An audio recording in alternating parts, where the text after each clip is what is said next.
Hey YouTube, this is a walkthrough video on how to make a magic wand. Sorry, I'm a little sick, stuffy nose and all that. So actually what's super simple and super easy to actually do is to just use chopsticks. Not a lot of people know about, oh, I didn't have to break these even. Chopsticks actually work. I mean, you know, not if they're plastic, it has to be wood. But so, you know, you can get that for free, dude. You know, at a Chinese restaurant or something. And then what you want to do is, I'm not going to do it because it's too much work. And I've already done it before. But I have no idea where it went. Is you take a nail like this. A long one though, you need a long one. But you know, like this thin and so.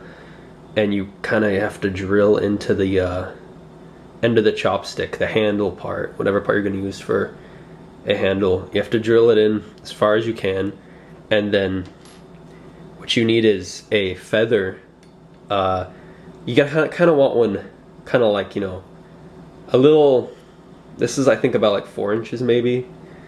It's, you know,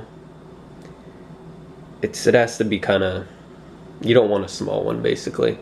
And then you can, so what you do is with the hole here, you shove it into the hole using this part, you know, not the soft part. Pushing it as far as you can, and then you'll have a little bit sticking out, which you actually kind of need. Just a little bit sticking out like that at one point. And what you do is you seal up the gap, like so it couldn't get pulled out, and also it's actually kind of necessary. You have to seal up the gap with sap from a tree. So, you know, good luck with that, you know, but, you know, stab a tree or whatever. And it's good to have, you can have as much as you want hanging out, but you have to make sure that the good portion, the good chunk of it, like this much, is inside of the wand, otherwise it's not gonna work too well. And once you have that, you have to, I'll show that part later, but a couple extra tricks are, first of all, it has to be wood, natural wood. This one actually is, or it should be. You need to, you can use a branch and stuff, but a wand made out of a chopstick is actually really good because it's so durable. You can drop it, it like, you can snap it too, but a branch would almost be easier, and it's like the perfect length. It slips in and out of your pocket, which I don't know why you'd need it, but yeah, it's not bad. And then the trick with the feather is that if you can possibly get a feather that hasn't touched the floor yet, that you cut with your own hands, which is possible, it doesn't, you know, it's, I'm sure you've seen the feather fall from the sky. That would be the best, but otherwise you just pick it up off the floor.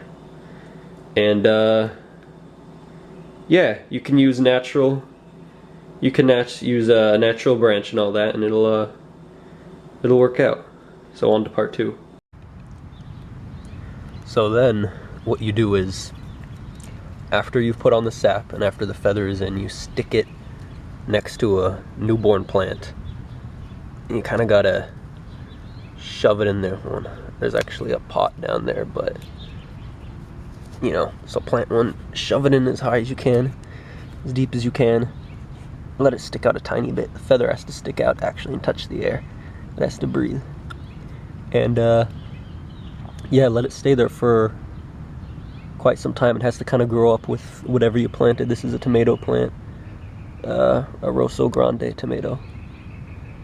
And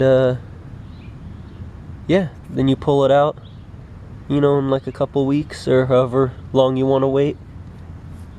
It should be closer though, it should be like right there, but I don't want to mess up my tomato plant. Pull it out and it'll be ready, you know, wash it off and stuff. And yeah, that's it.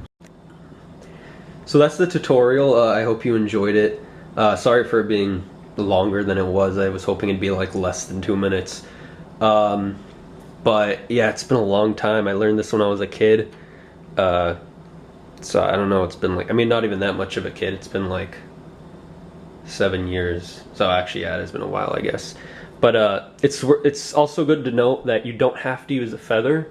I just prefer using a feather because I find it, one, easiest to put in, and 2, it actually seems to work the best, especially if you're dealing with more nature related stuff, especially wind.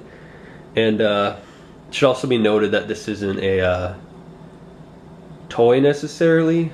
It could be though, you know, because if you're just playing around with it and you don't know what's going on, then nothing bad's gonna happen. But yeah, you know, you could do spells and shit and all that good stuff. And yeah, that's it. Thanks.